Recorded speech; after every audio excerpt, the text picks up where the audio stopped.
Hello and welcome back to the My Journey podcast with me and my co-host Tom Scott. How have you been this week? Yeah, I'm not too bad, Matt. How are you? What have you been up to? Yeah, I'm good, thanks. I've actually been quite busy. Bit of client work, but also lots of stuff I'm working on for myself at the moment. I actually went live not long after we recorded the last podcast on Instagram for the first time. How did you find that? Yeah, it was all right. It was interesting. It's quite tough because you don't know who's going to turn up. Luckily, I had a few people in there who were very engaged, so that was all good fun. But I was just playing around with it, to be honest. Did a little bit of a session on a model called Ada, which is like how you take people from not knowing about you within marketing to buying from you. So I did a little bit on that, but mainly played around with the filters and just looked at the features. That's what I was really doing. Yeah, I was really wanting to kind of stay in and carry on watching that, but I had a meeting going on. Literally just as you started going live, a meeting request come through. It was like, okay, I'll try catch up with us later. No, it was good. I did share a bit afterwards, which I know you commented on later on, so I know you've seen some of it, but it's something I'll do again in the future because it's a really different way of interacting. This is just me and you, and I know the people listening, but it is just me and you essentially. Whereas that, although it was me talking, there was other people commenting at the time, and it was to have that live feedback was really, really good for me, really interesting. And I answered some people's questions towards the end, which I'm thinking of releasing as another post in the future, me answering their questions, because I assume if someone's had the question, then other people will have it as well. So yeah, but yeah, I'll probably do it again. Might do it next week, might be the week after, but yeah, just keep an eye on my socials for more updates on that one. The other big thing as well that I was doing over the last couple of weeks was Instagram, but also been working on my website, which I know you've kind of looked over for me and given me a few pointers and what have you, which is great. But yeah, just been completely revamping the way my website looks because it was a bit outdated. I was going to ask why you was doing it, basically, what you was trying to get out of it. Well, a lot of the content's kind of not changed massively. Like someone who doesn't really understand what I do probably wouldn't notice it's changed that much, but there was key things. And like we mentioned on the last podcast, I didn't have anywhere to sign up to my newsletter. So that's now the first thing you see on it's My Ugly Mug, and then the sign up right underneath that for the newsletter on the homepage of my website, which is really good. It's worked quite well. A few people sign up last night, I think, from me just sharing my website on social media. So that's all right. Really good to hear. But yeah, so if people want to check it out, that's thematchjohnson.co.uk. But yeah, enough about me for now. What have you been up to? I've just been carrying on working at home, really. Still got a makeshift desk going. Sinking into it way too much, actually.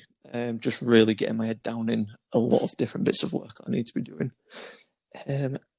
I also got my ugly mug up on a article as well. That was quite good for the Business Works. We can have so many editorials in there each month. For nice. Yeah, basically, I got asked through work if I wanted to be part of the Rising Star. So it basically was just me bigging myself up and trying to talk about anything I've achieved. So is Rising Stars? You see, your company's got the editorials. Is Rising Stars a thread of editorials for your company or Business Works? They have 3 big features on the website. They've got an appointment with Let's Talk Business and Rising Stars. So it basically, depending what sort of package you've got with them, you can then put forward whatever sort of article you want. They'll review it and then put it up. That's cool. Because I've seen Business Works because they have a print magazine as well. I've seen that out and about in different places. I know this is just online, but I didn't quite make it to print, which I was quite annoyed about, but made it onto the website, and I think I'm getting a shout out in the newsletter as well. So I'll take that. For anyone who wants to find it, it's bw-magazine.co.uk, and it's on there. If you search for Tom Scott using the feature, he does show up. So there's no I'm the one and only rising star currently. The most rising of all the stars is Tom Scott. But yeah, it's great. Quite a nice little article, really. It delves into what you've been up to before joining Encompass and what you've done, what you're doing there at the moment, and what your kind of spare time kind of thing, isn't it? Oh, it definitely covered a lot. No, it was good. It was really interesting because I didn't know many of the questions going into it. I did kind of get sent a few of them beforehand, but I thought it would be a lot better and a lot more genuine if I could just have that kind of face-to-face video call, interview style almost. I thought more Yeah. would come across and it would read better if I did it that way instead of me sat there typing it. Yeah, and do you prefer that? Do you prefer that style of interviewing When it questions? comes to stuff like that about me, because I sometimes waffle a lot about experiences that I've had, and it's a lot easier for someone else that doesn't know as much about it to pick and choose what information is required Yeah, than me just write too much about it. definitely.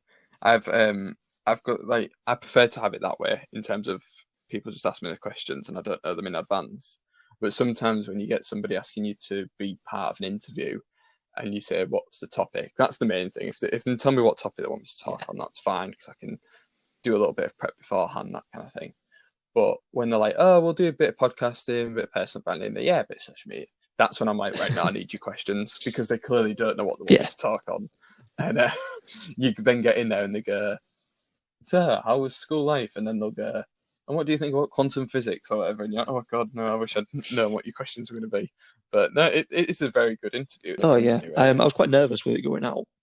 Obviously, with doing this, trying to build some Yeah. confidence, and with that, went as far as sharing it on my LinkedIn, but it hasn't quite made it to any other form of social media yet. Well, I did kind of Yeah, push you for that one because I think it is business related, and I mean, lots of people don't use LinkedIn. There's some very interesting stats about the number of people that actually post, but it's um it's almost like, well, LinkedIn is essentially a CV tool, and if you're ever going for a job in the future, even if it's a promotion at your own company, if the person who is hiring wasn't here when this came out, and they look on your LinkedIn and this article's here, it's great. oh It's yeah, great for you. definitely. My next aim now is Did you the come? Apprentice of the Year for the Hull Business Awards, Hull Daily Mail Business Awards, should I say? That would be good. Imagine if you'd. I don't know what the kind of criteria are for it and the terms and conditions, but if you move apprenticeships, can you apply for it each time? So like you've ended up Yeah, I having could have four done. in Yeah, total. maybe probably with different employers. Yeah, Well, that's the thing. I think with awards like that, um, there's a. I'm not trying to take away from people who win awards, but there's definitely an element of how good you are, but also if you've got the backing of a company that's already within that award sphere, there's a way to win awards. There's a yeah, way to write award bids and things like that. And if they're already going for awards, they'll know the system. Whereas a company that doesn't go for awards and then is going to put an apprentice forward, that apprentice is hampered compared to other apprentices who work for companies that do go for awards. So it's a good time to really try for it if they're already going for yeah. awards themselves.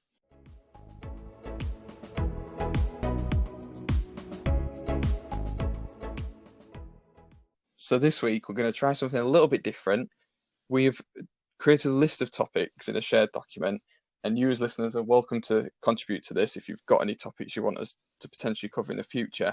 What we're going to do is randomly select one of these topics each week when we've not got a big contemporary topic to talk about. And we're just going to chew the fat over it and see what it leads to and see where we go with it. So I'm just going to do the random number generator now. It's landed on that one. So this one's very self-indulgent. It's how to start as a freelancer. So guess who added that one? That was me. The reason I added this one was because it's a question I get asked quite a bit. I do talks at university. I do talks. Well, you bump into other people at networking events, and they either ask, "How do you start as a freelancer?" if they're interested in doing it themselves, or they are interested in your journey and they ask you, "How did you start as a freelancer?" So that's kind of why I picked this topic. But I'm throwing this on Tom a bit here, and I'm happy to just fill a little bit while you think about this. But maybe you could ask some questions that you would be interested in me answering about how I started as a freelancer, if there's anything specific. And I'll leave that with you for a second because I was just going to say there's a lot of different routes that obviously people go through. And the biggest thing I always say to people is to just say it. That's the first way to start being a freelancer, is to say you are a freelancer or you're offering these freelance services. Because I myself as well, when I started, I was talking to a mentor at the time, and there was a lot of oh, I think I'm going to start being a freelancer, but I'm also applying for these jobs. Oh, I think I'm going to be a freelancer, but I've applied for this job, I've got this interview and what have you. And she just said, you need to put it out that you're a freelancer, put it out there, and then you'll actually start doing it because you've got some accountability. And I think that's the biggest way, the biggest thing is actually just saying it out loud to other people.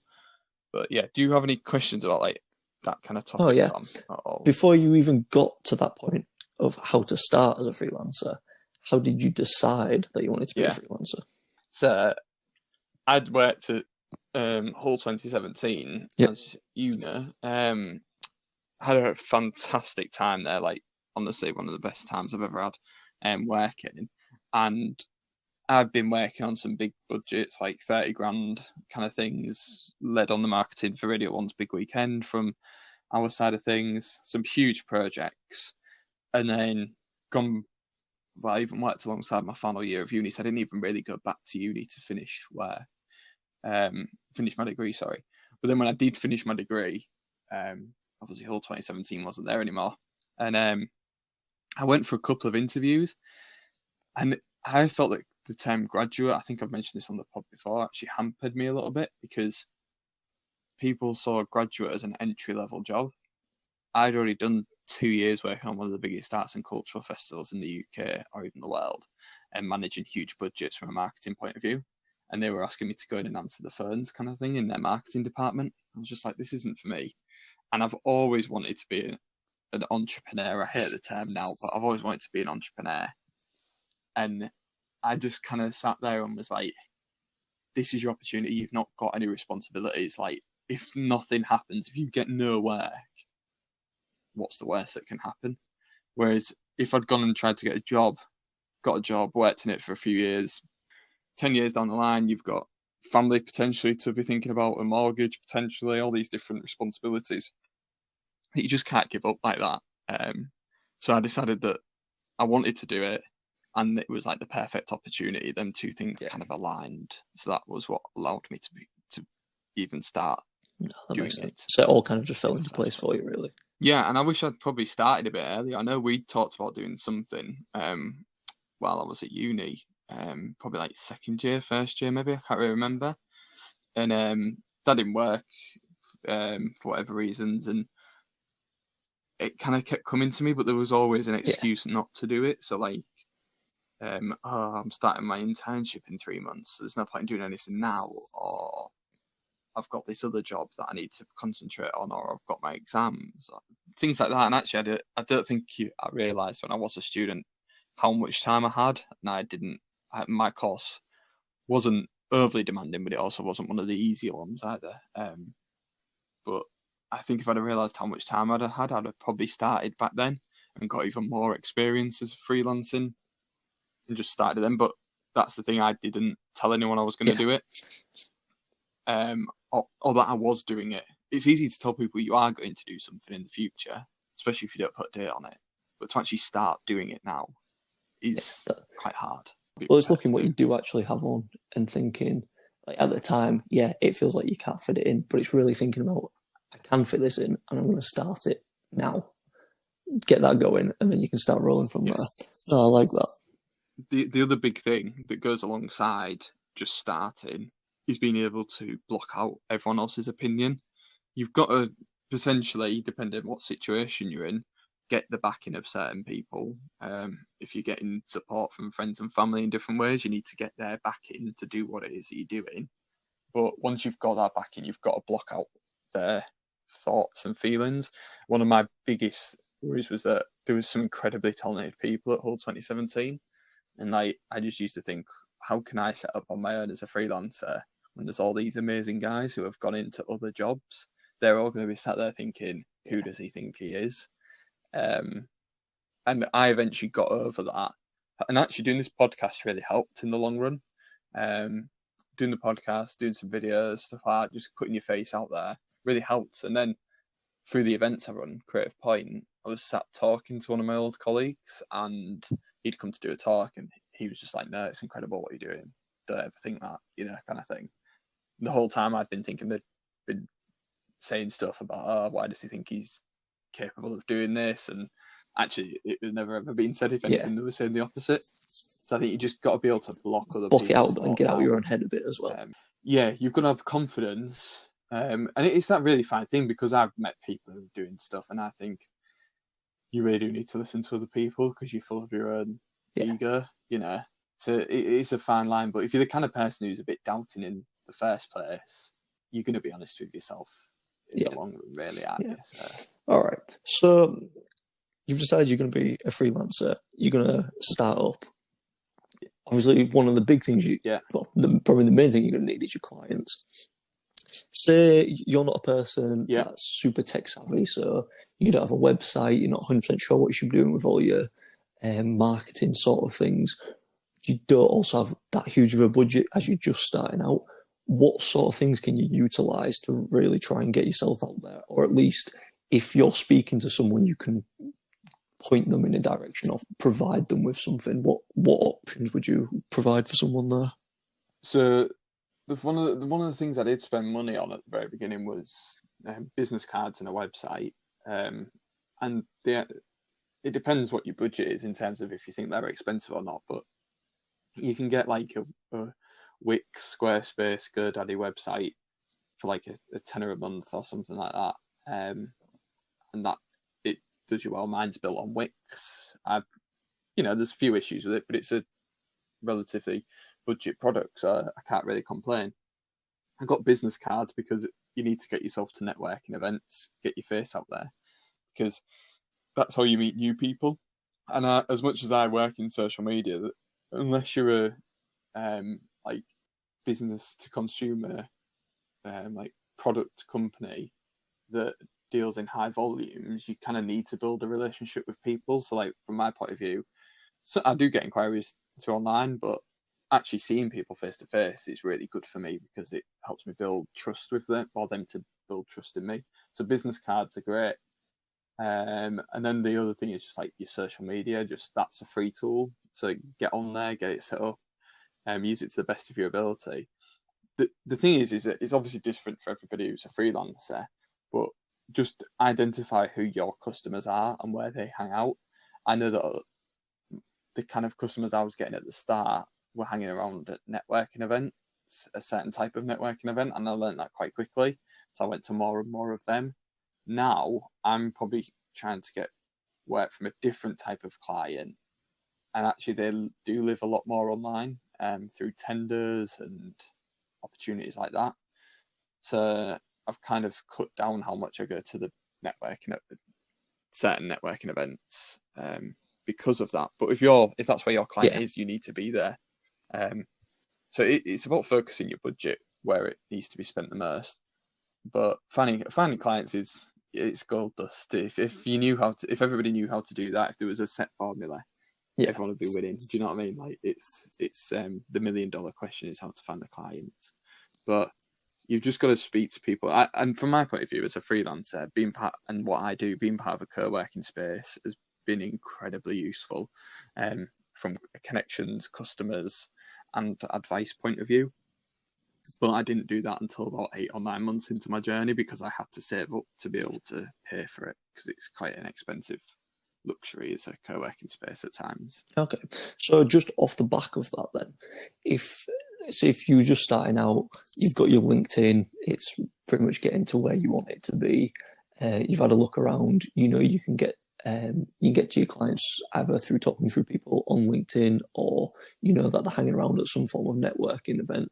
Is it best putting more effort into one and kind of trying to interact with people through messages and comments and liking posts, or would it be better spent going out to these networking and actually meeting people face to face, getting your name out there to a wider audience, or is it better trying to find that fine line, that nice little split between them both? So it really just depends on what it is who your client is and what you're selling. But I think there's two players there. So if you were to comment on reply to one comment on your post, the likelihood of that comment turning into a sale is very unlikely. But you going to a networking event, it's not unreasonable to think that you might get some work from going to a networking event. So in the short term, you would look at that and say, well, I'll go to all the networking events. But networking events I've found, and I think I might have said this before, are very limited, and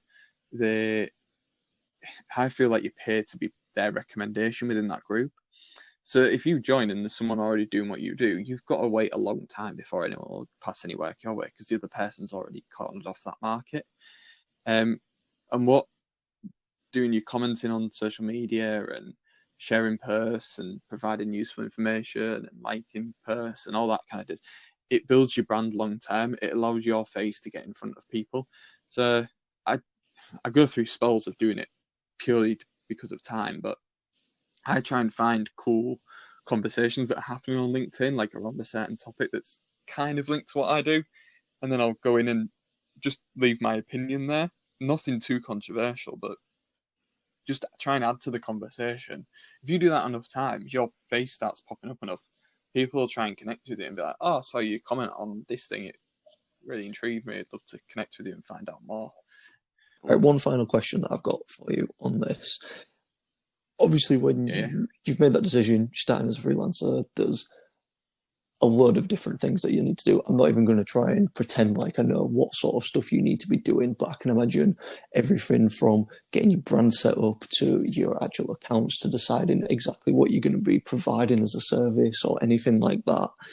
Do you know of anything in a general term as where's the best place to go for some free advice? Is there any good websites you can get to? Anything like checklists that you should maybe be checking out, something like that? I don't off the top of my head, but what you find is a lot of councils and things like that will have some really good information for people starting up. So I know like the local library, Hull Library, well, not local, because we're outside of Hull, but Hull Library does some great sessions for people starting a business. So there's great resources like that. But I think actually when you say there's loads of stuff involved, there is, if you do, I'm not saying you shouldn't do things properly, but if you do things properly, you'll have a brand, a website, business cards, everything will be set up. And like, if you're somebody who's probably coming out of like 10, 15 years of working in industry and trying to set yourself up as like a premium service, then yeah, you need all this stuff to portray that. But like when I started up, I did have a website, did have my business cards, and I had me, and that was about it. I didn't have much else. And I'm not 100% on this, like what the official guidance is, but you don't have to sign as self-employed straight away. I think there's like £1,000 limit that you can earn as a supplementary income before you have to register as self-employed and file like stuff accountancy wise. So you can start and kind of test the water a little bit before you decide to actually commit to it officially in admin terms. I did sign up straight away. That was one of the bits that gave me accountability. It was like, I've made the decision to not go for a job. I'm signing up as self-employed. Done. You know, that was like the decision was me signing up. So it does, there are bits like that, but really I think like check out local councils. They'll have stuff that helps you in terms of starting a business, or there might be like a little business group kind of support thing locally. But obviously at the moment things are tough, but if you can get in person and sit down with someone, they can provide a bit more bespoke advice to you that's tailored. Okay, cool. And have you got a little top tip, one thing you wish you'd known when you first started? Pricing is like the thing that I still work on today. I did have somebody actually contact me a few weeks back about becoming a social media freelancer based down south somewhere.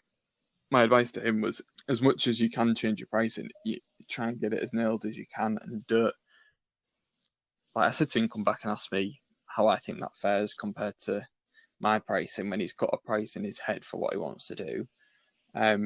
But like I started off, and it's interesting because I'm now been working with clients for over a year, so I'm invoicing them. And when I'm so on my invoicing software, if I type in a service, it auto fills the price. But I always change the month at the end. So like, you know, content management plan, March, content management management plan April. Well, I've been doing over a year for some clients now. So when I type in March, it auto-fills the price that I put in for March. And some of the prices I was charging are less than 50% of the price that I would charge it. Yes. I charge them now, and about a third of the price of what I would charge them as a new client now. So like that potentially is money that's left on the table. Now, I don't know if I would have got them as a client back then had I have charged the proper price, but in the long term, it can damage you because you don't resent them. I love more like the clients I work with, but you do kind of think, what if kind of thing. And the way I did my pricing was, work out how many hours you think. This is service based, but you could potentially do it with product based. Product, you've got your set costs of what it takes to produce. But when it comes to like working out your profit and stuff like that, think about how long that thing takes for you to produce, whether it's a service or a product. How long does it take? Right, okay. How much do you want per hour? And don't be saying like you want, I don't know, £10, £11, like low wage, because you, as a freelancer, you don't get holiday pay, you don't get sick pay. There are times when you don't have work. Like if you're only at 50% capacity, someone else doesn't top it up to your full wage. You don't get paid annually. You get paid for what that client pays you. So you've got to factor all these things in. So like, you want to be looking like, I don't know. It really just depends on what kind of experience you're at. But I started at like £15 an hour and clearly realised that wasn't good enough and upped it to 20, 25, and we're into the 30s now. So yeah, just think about that and think about just factoring all the costs in, doing like a proper sit down, breaking it down, working it out. I've got like a table on Excel that I've broken down how many hours each task takes within a set package, and then I put the price in that I want to charge per hour, and it gives me a price for that package overall. Yeah, and then if someone was like, "Oh, I don't want analytics," I've got somebody who does that, or I do that myself. I can take that bit out, and it gives me the new price. But a good piece I did get advice that I got recently is when it comes to somebody saying they want it cheaper, don't reduce your hourly rate, reduce what you give them. So I've got a package and it might include 4 or 5 things, and let's say it came out at £500 and they were like, yeah, that's too much, I've got £400. I don't need to reduce my rate by 20% or whatever. I need to reduce what I offer by 20%. So I might take out analytics because that's that amount of work, and that reduces the price. And I'll say, okay, that package is now £400, but you don't get your analytics. And it's up to them to decide. You're not devaluing yourself. Okay. No, that sounds like a very good tip. So yeah, pricing is the best. Is the thing that it's hard. I don't know how to price correctly, but there's a system there of how to work out a price that's a bit better than just picking one up there. But yeah, so that's how to start as a freelancer, very quickly covered in this little middle segment of the podcast. If anyone does have any future ideas or topics that they want us to cover, you can contact myself at the MJ Social and we'll add them to our list to be randomised in at some point. As we say, if there is a particular topic that's prevalent at the time, so we talked about working from home before, then we will talk about that at the time that it comes up. We won't just put it on a list to potentially come up in 10 episodes time. But yeah, if you want to get a topic added to the list, contact me at the MJ Social.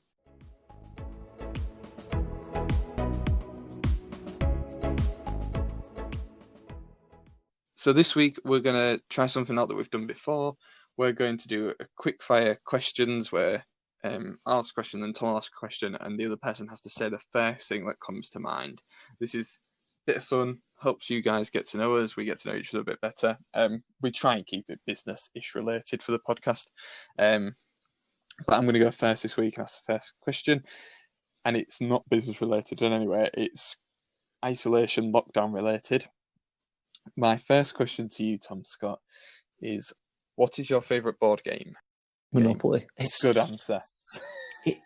Oh, it's great. I love Sometimes you it. find people that just don't want to play it, and normally it's because they're bad at it. No, I love playing Monopoly. It can take ages. You can really get into it. It forms a few arguments. You get little alliances going, all that sort of stuff. As long as you're not playing by the official rules. But I don't know anyone that does. Oh no, we played the other night for the first time as like a family, like during this lockdown, and my sister said she hadn't played it before, and we were a bit surprised by that. She must have played it at some point, but she absolutely stormed it because I think like you're all like when you know Monopoly, you try and play strategically. You've got your strategy and you try and stick to it. Whereas she just went, yeah, buy it, yeah, that's fine, yeah, I'll have that, yeah, okay, yeah. And then before we knew it, she had hotels up on stuff, and we were still trying to buy the railway stations off each other and stuff like that. You know, like I Sometimes love that's it. the I best think way it's to brilliant.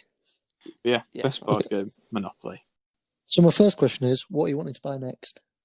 Oh, the thing I want to buy next is probably a new phone. It won't be the next thing I buy, but I bought my phone that I've got at the moment in 2017, Yeah. so it's like 3 years old. So I would really like a new one, and I'm loving the adverts for the Galaxy S20 at the moment. So that's the next thing I want to buy, but I can guarantee you it won't be. What about yourself? Definitely a holiday. My one in May has just been cancelled, so I'm probably going to have to start looking for something back end of the year, maybe September, or if not, I might save up for something a bit bigger next year. Yeah, just see, because I reckon like if you book something now, I reckon the prices are quite cheap, but because you don't know what the rules and regs are going to be at the time, it's a gamble in it that Yeah. you could lose your money or whatever. But I was speaking to someone the other day who said actually they think the travel industry might suffer a bit because all people have the confidence to fly, especially if you're someone with a health issue and you've been isolating all this time. You really want to going to get on a plane with strangers for 4 hours. Yeah, so it might actually remain cheap if you're lucky. So my next question for you is, I'm gonna, yeah, you're gonna end up getting a bit of thinking time for this because I'm gonna ask a question and I'm gonna give you some more information. So, what company would you like to be in charge of for 24 hours? The extra bit of information is any changes you make to that company stay in place. Oh God, Xbox. We'll go with Microsoft. Okay, Yeah. nice. Is there anything in particular you want to change about them? I think I'd just like to see what was really going on. Everything in the background, anything new coming out, just really get to see all that. I don't know if I'd make that many changes. I feel like I could be a very disliked person if I made some big changes and nothing started going right. But yeah, just really get that proper behind the scenes look. Yeah. No, I know what you mean. Mine would have to be Hull City because I'd love to know what's really going on behind the scenes. I've got my theories, and they don't align with all fans. But I'm also suspicious, so I would like to see what's happened. And then also, I'd love to just be in charge of a football club. I think that'd be incredible. Yeah, it's like buy players, sell players. But yeah, it'd have to be during a transfer window. Definitely 24 hours. So this is going more business related with you, but are you wanting to hire someone in the future?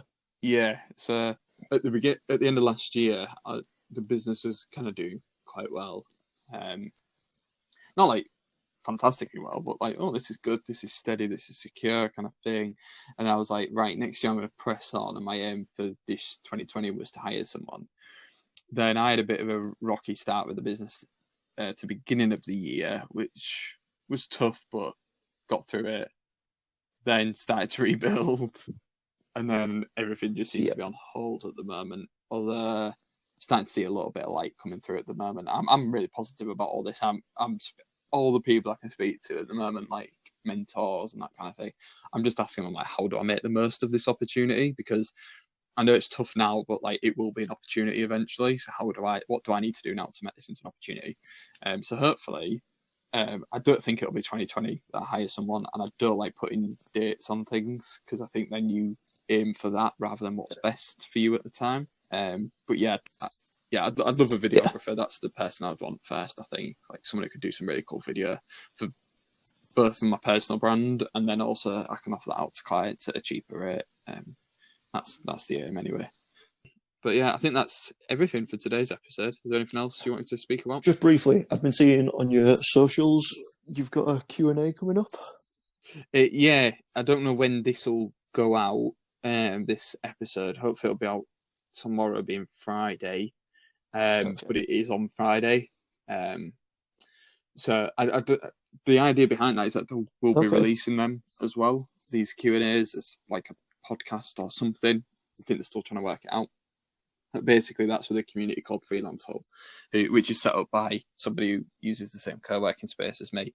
And it's a space for freelancers and small business owners to come together and just kind of network and help each other out and learn from each other. And I've just been asked to speak about a bit about my journey and what I do, and then take questions from people. So I don't know how it'll go, but yeah, that's on Friday. But if they are sharing that publicly, I'll put that across my socials so people are listening afterwards.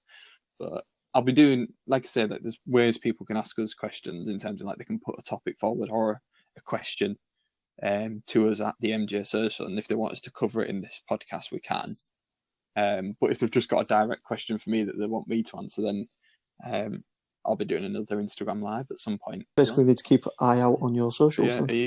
Yeah, just my socials at the MJ Social, and just get in contact with that way. I'm on Facebook, Twitter, and Instagram. So yeah, I think that's everything from us this week. Obviously, stay at home and stay safe, everyone. Hope you all get through this uncertain period, and hopefully me and Tom will be back in the same room soon, recording these podcasts as we did before. But yeah, that's all from us this week. Thank you for listening.